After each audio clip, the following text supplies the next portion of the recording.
महामुनि राज की समस्त मुनि संघ की जयकारा गुरुदेव का। अब आज के संध्याकालीन बेला में मैं हमारी समाज के समस्त लोगों से निवेदन करूंगा कि आप लोग आएँ और आज के दीप पूजन करने के लिए बाहर से पधारी हुए जो भी अतिथि हैं आप लोग भी आ जाएं और आज का दीप पूजन करेंगे। और आचार्य विशुद्ध सागर जी महाराज के चित्र के समक्ष दीप पूजन करने के लिए मैं महिला मंडल से निवेदन करूंगा कि आप लोग आचार्य विशुद्ध सागर महाराज के चित्र के समक्ष दीप पूजन करें। ज्योति से ज्योति जलाते चलो, ज्योति से ज्योति जलाते चलो, ज्ञान की गंगाते चलो, ज्ञान की गंगा बहाते चलो। चिवरी आचार्य गुरुदेव एक स्वार श्री विराग सागर जी महामुनि राज के, चिवरी आचार्य गुरुदेव एक स्वार श्री विशुद्ध सागर जी महामुनि राज के, साक्षात विराजमान मुनि श्री एक स्वार अरिजीत सागर जी महामुनि राज के, समस्त मुनि संघ की। आज के मंगलाचरण करने के लिए मैं श्रीमान पन्नालाल जी छाबड़ा से निवेदन करूंगा कि वो आएँ और आज का मंगलाचरण के करें। श्री अरिजीत सागर महाराज की जय, स्वर्गीय श्री सहयोग सागर जी महाराज की जय। एक झोली में फूल भरे, एक झोली में कांटे रे, कोई कारण होगा, अरे कोई कारण होगा। पहले बनते हैं तकदीर, फिर बनते हैं शरीर। ये प्रभु की कारीगरी है, तू क्यों है गंभीर, अरे कोई कारण होगा, अरे कोई कारण होगा। नाग भी डस ले तो मिल जाए किसी को जीवन दान, चींटी से भी मिट सकता है किसी का नाम निशान। अरे कोई कारण होगा, अरे कोई कारण होगा। सागरी से नहीं बुझ सकती कभी किसी की प्यास, एक एक ही बूंद से हो जाती पूर्ण आस। अरे कोई कारण होगा, अरे कोई कारण होगा। मंदिर जाकर नहीं मिलता किसी को आत्मज्ञान, किसी को मिले कीर्तन में मोती, पत्थर में भगवान। अरे कोई कारण होगा, अरे कोई कारण होगा। बहुत बहुत धन्यवाद पन्नालाल जी का। जयकारा गुरुदेव का। चलिए अपने दोनों हाथों को जोड़ेंगे और पूज्य गुरुदेव से निवेदन करेंगे कि हे गुरुदेव, आप अपने मुखारबिंद से सकल दिगंबर जैन समाज डीमापुर एवं उपस्थित सभी श्रोताओं को आज का आशीर्वचन प्रदान करके हम सभी को कृतार्थ करें। नमोस्तु गुरुदेव, नमोस्तु गुरुदेव, नमोस्तु गुरुदेव। ओम नमः सिद्धेभ्यः।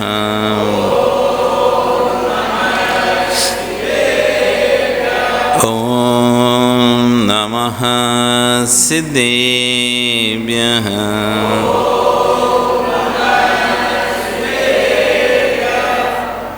तिर्यणि खग्गिणाय रुतारी मोहे सिर सिर बिहू आयरी राऊ पसियो परवादिन्यो भवे जी लोए। नमो हरिहंताणं, नमो सिद्धाणं, नमो आयरीयाणं, नमो वज्रायाणं, नमो लोए सव्यसा। बोलिए अनंत अनंत से परमेश्वरी भगवान की, आदिब्रह्मा आदिनाथ भगवान की, वर्तमान शासन महावीर भगवान की, आचार्य कुलबद्ध स्वामी महाराज की, आचार्य विश्व सागर जी महाराज की, आचार्य गुरु अहिंसा में विश्व धर्म की। शिवरी साक्षात विराजमान मुनि श्री एक स्वाट अरिजीत सागर जी महामुनि राज के, समस्त मुनि संघ के जयकारा गुरुदेव का। भवंदु वर्तमान शासन न्यायिक वर्धमान स्वामी के शासन में तीर्थंकर प्रभु की चरण विश्राम में बैठकर हम सभी जिन देशना का श्रवण कर रहे हैं। यहाँ पर आचार्यगण बात कर रहे थे, दृष्ट्वा जिनेन्द्र भवनम भवतापहारी।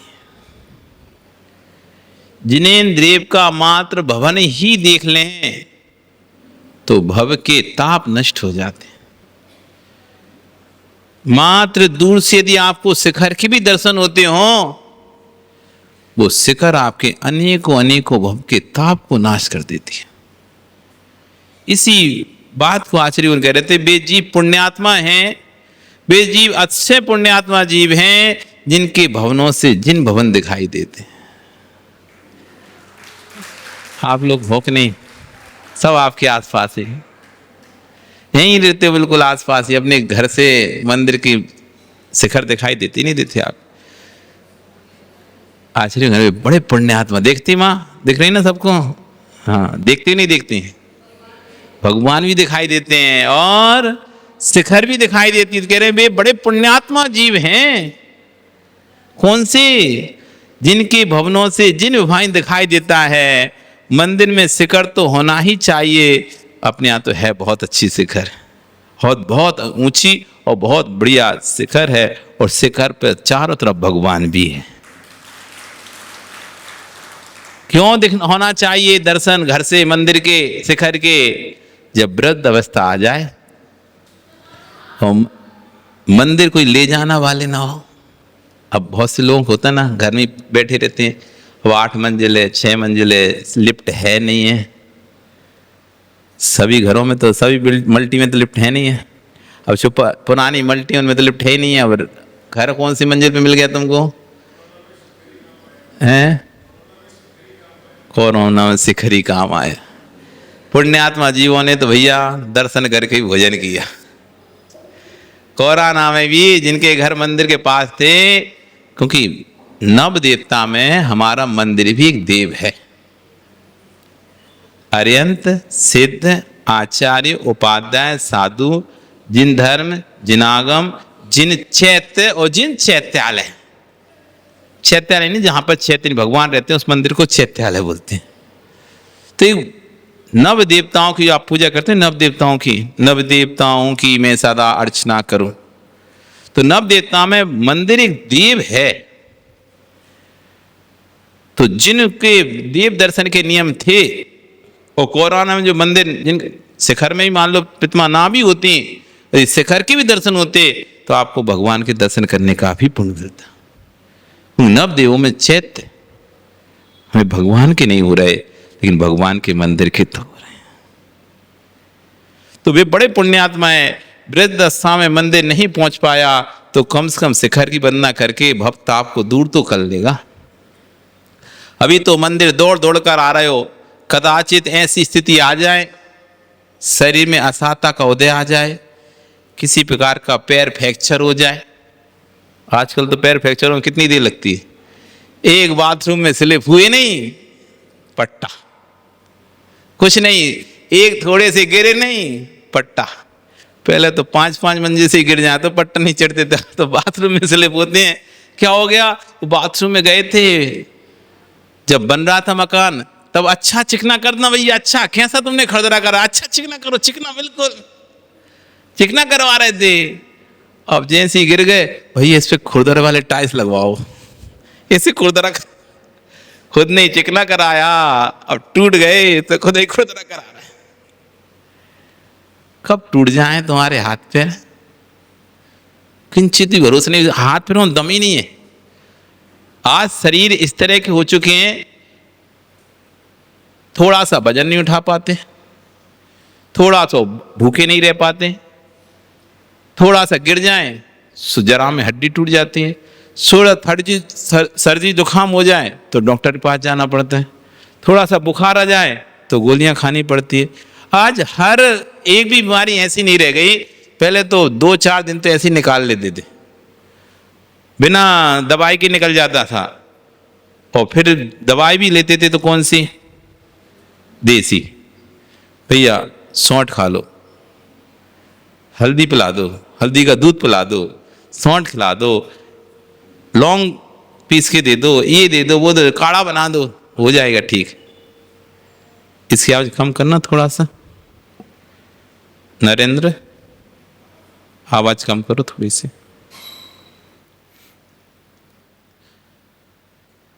पर अब क्या हो गया, ज्यादा कम कर दी, थोड़ी सी बढ़ा दो।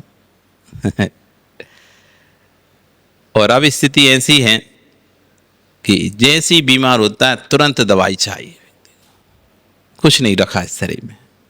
तो कब आबाने हाथ पैर टूट जाएं, कभी विकलांग हो जाएं, कब असाध्य हो जाएं, कब पराश्रित हो जाएं।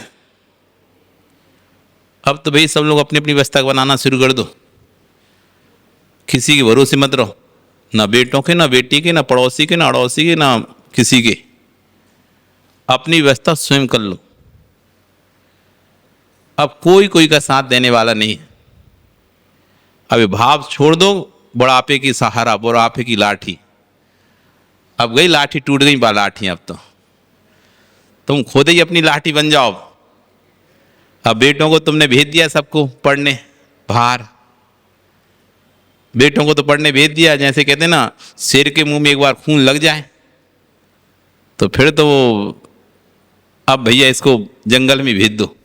तुमने कितना ही अच्छा शेर पाला हो, बच्चा ही पाला, बचपन से दूध भी पिला रहे होगे, एक बार उसके खून लग गया तो भैया अब तो ऐसे तुम जो बच्चों को भेज रहे हो ना, उनके मुंह में खून लगा रहे हो, चस्का लगा रहे हो बाहर का। एक बार बाहर का उनको चस्का लग गया, अब तुम रख लो नहीं घर में, कैसे रख पाओगे। अब तो उन्होंने चख लिया बाहर का स्वाद कि स्वतंत्रता का आनंद क्या होता है। घर में तो पापा 24 घंटे चिल्लाते रहते, क्या कर रहा है बेटा, कहाँ जा रहा था, कहाँ गया था, कब आया, इतना लेट आया, इतना लेट, किधर किधर गया था। पूरा दुनिया भर का रामायण पूछ लेते थे घर में। अब तो बेटा बाहर में आराम से मस्त है, जितना खून है, जहाँ घूमो, पब में घूमो, क्लब में घूमो, बेटा बेटी मस्त घूमो भैया। लग गया एक बार उन्हें घूमने का शौक। अब तुम घर में बुलाते हो ना, मम्मी जाना है, कोचिंग छूट रही है, मम्मी जाना है, क्लास है, मम्मी जाना है। अब पहले तो रो रहा था, मम्मी मन नहीं लग रहा, वहां पे आना है। और अब कहता है यहाँ पे आके जैसी 2 दिन हो गए मम्मी, अब जाना है, अब ज्यादा नहीं रुकूंगा, अब जाना है पापा, जाना है, क्लास छूट जाएंगी, ये छूट जाएंगे, कुछ नहीं छूट रही। उसे मन नहीं लग रहा, उसे अब यहाँ पर परतंत्रता लग रही है। स्वतंत्रता में जीने का आनंद आने लगा ना, कोई रोका नहीं, कोई टोकी नहीं, कुछ नहीं, जब मर्जी तब उठो, जब मर्जी तब खाओ, जब मर्जी जहां घूमो वहां। तो लग गया एक बार। अब तुम लग रहे हो उसे जहर जैसे। जैसे जिन बच्चे अपनी फैमिली अकेले रहने लगते हैं ना, फिर माता पिता जब उनकी फैमिली में जाते हैं महीना भर के लिए, उन्हें लगता है कहाँ से आ गए ये। जिनके साथ में रहते उन्हें कोई फर्क नहीं पड़ता। जिन बहू बेटों के साथ माता पिता साथ रहते हैं, सास ससुर साथ में रहते हैं, मान लो उस बेटे के माता पिता साथ में रहते, तो उस बहू को आदत रहती है सास ससुर के साथ रहने की। और लेकिन जो बाहर बेंगलोर, हैदराबाद, कलकत्ता, दिल्ली, उधर चले गए बेटे और वहीं अपना फैमिली बसा दिए, और अब तुम यहाँ से जब भी जाते हो तो महीना भर उनको ऐसा लगता है कैसे हम बंध गए, हमारी स्वतंत्रता छिन गई। क्यों? अब उनको वहां पर अकेले रहने की आदत पड़ चुकी है। अब तुम जैसे ही पहुंचते हो तो 2, 5, 7 दिन, 15 दिन तो अच्छे से निकलते हैं, फिर तो धीरे धीरे नेचर बदलने लगता है। और जैसे महीना 2 महीना हुए फिर पूरा नेचर ही बदल जाता है। फिर आप ही सोचते भैया चलो अब होगा, बहुत रोक लिए यहाँ पे, वो बड़े बेटा के पास ही चलो, भाई ठीक है अपन तो अपने डीमापुर में, वहीं ठीक है। मन उब गया, कहते मन नहीं लग रहा यहाँ पे, मंदिर नहीं जाते, कुछ नहीं कहते, मन नहीं लग रहा, मन लग जाता। लेकिन अब तुमको भी लगने लगा है कि मेरे कारण से इनको समस्याएं हो रही, मेरे कारण से स्वतंत्रता छिन रही है, इसलिए तुम ही सोच लेते हो भैया निकल लो, उसमें ही फायदा है। इसलिए कोई की अपेक्षाएं मत रखो, ना अशोक, ना दिलीप, ना संपत, कोई की भी अपेक्षा मत रखो। कब ये बुढ़ापा आएगा, और बुढ़ापा सबसे खतरनाक कोई वस्तु है तो बुढ़ापा है। मरण से ज्यादा दुखदाई है बुढ़ापा। जन्म मरण के बीच की कड़ी है बुढ़ापा। जन्म और मरण के बीच में कोई चीज़ है बुढ़ापा, जो सबसे बड़ा दुखदाई है। जवानी दुखदाई नहीं है। जवानी में तो एक पैर मारो पानी निकल जाए, आदमी के अंदर जोश होता है। अब बुढ़ापा में ना घर का रहता ना घाट का, ना नौकरी कर सकता ना पैसा कमा सकता, ना भोगों को भोग सकता, ना किसी की मदद कर पाता, ना किसी की मदद ले पाता। सब तरफ से अर्ध मृतक सम बूढ़ापना। क्या बोला आचार्यों ने? अर्ध मृतक सम, आधे मरे के समान है बुढ़ापा। पूरा मर जाता तो कम से कम पिंड छूट जाता दुखों से। अब मरा भी नहीं है, उसकी स्थिति वैसी हो गई जो सुसाइड करने गया और न मर पाया न जी पाया, अधमरा रह गया। अब पूरे समय अब शरीर सता रहा है उसे, बीमारियां सता रही बड़ी। आज हम क्लास में बता रहे थे कि उनकी बड़ी दुर्गति होती है। जलने के लिए तेल डाल दिया, जला लिया अपने शरीर को, अबे जल भी नहीं पाए और लोगों ने बुझा दिया, बचा लिया। अबे बच तो गए, लेकिन शरीर में जो फोड़े हो रहे हैं, अब वो शरीर में जलन हो रही है, अब उससे ज्यादा पीड़ा हो रही है। मर जाते तो कम से कम वहीं पीड़ा खत्म हो जाती है। मर भी नहीं पाए, वो जीते तो वो जी भी नहीं पा रहे। अब तड़प तड़प के अब दूसरी बार हिम्मत भी नहीं रही, फिर से आग लगा ले। इतना कष्ट उसने, इतना पीड़ा उसने झेल ली, उसमें इतनी तड़प, इतनी वेदना उसने झेल ली, अब उसकी हिम्मत नहीं हो दोबारा से आग लगा लेगा अपने। और मर भी नहीं रहा, डॉक्टर से कह रहा भैया तू मुझे मौत दे दे, इंजेक्शन लगा दे, मार डाल, लेकिन इससे बचा ले। तो पीड़ा होती है। तो वैसी व्यवस्था बूढ़ों लोगों की होती है। 100 बार भगवान से प्रार्थना कर लेते हैं, हे प्रभु मुझे उठा ले, इतनी वेदना, इतनी पीड़ा, इतना दर्द सहन नहीं होता मुझसे, उठा ले उठा ले, लेकिन प्रभु नहीं उठाते। अर्ध में तक संबूढ़ा। तैयारी कर लो सब लोग, तैयारी कर लो। उस अवस्था में प्रवेश कर चुके हो, धीरे धीरे प्रवेश कर रहे हो, अर्ध मृतक अवस्था में जाने वाले हो। ओ मदन जी, ओ भागचंद जी, बुढ़ापा सताता ही नहीं सताता, दर्द देता ही नहीं बुढ़ापा। एक घूटे पर आते ही नहीं पड़े घोड़ा, कमर दर्द देती ही नहीं देती। अब तो एक समय वो था जब वहां से आवाज दो, इधर आवाज भी खत्म नहीं होती, तुम दौड़ के यहाँ आ जाते थे। अब एक समय ये है आवाज देते हैं, उसके बाद 5 मिनट भैया आ रहे हैं, रुको, उठ के धीरे धीरे धीरे धीरे धीरे धीरे चल के आ रहे हैं। क्या भागचंद जी, कैसे दौड़ते थे आप, और अब कैसे दौड़ते हो? क्या पहले जैसे कि नहीं दौड़ते? बगल में कौन बैठे हैं घुटनियां लेके? कौन है? महावीर जी। महावीर जी घुटनियां आ गई क्या हाथ में? घुटनियां आ गई क्या? हाँ, कभी इसको देखकर उठाकर ऐसे दौड़ते थे, और आप इसे उठाकर टेक टेक कर धीरे धीरे धीरे धीरे, छोटा बच्चा तुमसे आगे निकल जाए लेकिन आप पीछे रह जाते। अर्ध में सक्षम बुढ़ापा, ये बुढ़ापा सबसे खतरनाक है, ना जीने में ना मरने में। जिनके आ गए उनसे पूछ लो, अब जिनके नहीं आए उन्हें देख के सीख लो, बता देंगे अब नहीं है महाराज बस की। हो सुरेंद्र जी, बुढ़ापा सताता ही नहीं सताता, बस तब तैयारी कर लो, आ रहा है सताने वाले बुढ़ापा। अभी तो आप और हाथ पे चला लो, जिस दिन चलना बंद हो जाए तब समझ आए बुढ़ापा कितना दुख देता है। देखा देखा ये बुढ़ापा दुख देगा, बहुत दुख देगा, ये है ही बुढ़ापा ऐसा। कम से कम पुण्यात्मा है। हाँ नहीं नहीं, बहुत अच्छे पुण्यात्मा जीव हो, आपने नियम से पूर्ण पुण्य किया होगा, जो इस अवस्था में भी हाथ पैर चल रहे हैं। हाथ पैर ही नहीं, दिमाग भी, मन और मस्तिष्क सब चल रहा है। नहीं तो बुढ़ापे आते आते तक बुद्धि विस्मित होने लगती है, बुद्धि क्षीण होने, व्यक्ति भूलने लगता है, दे के भूल जाता है।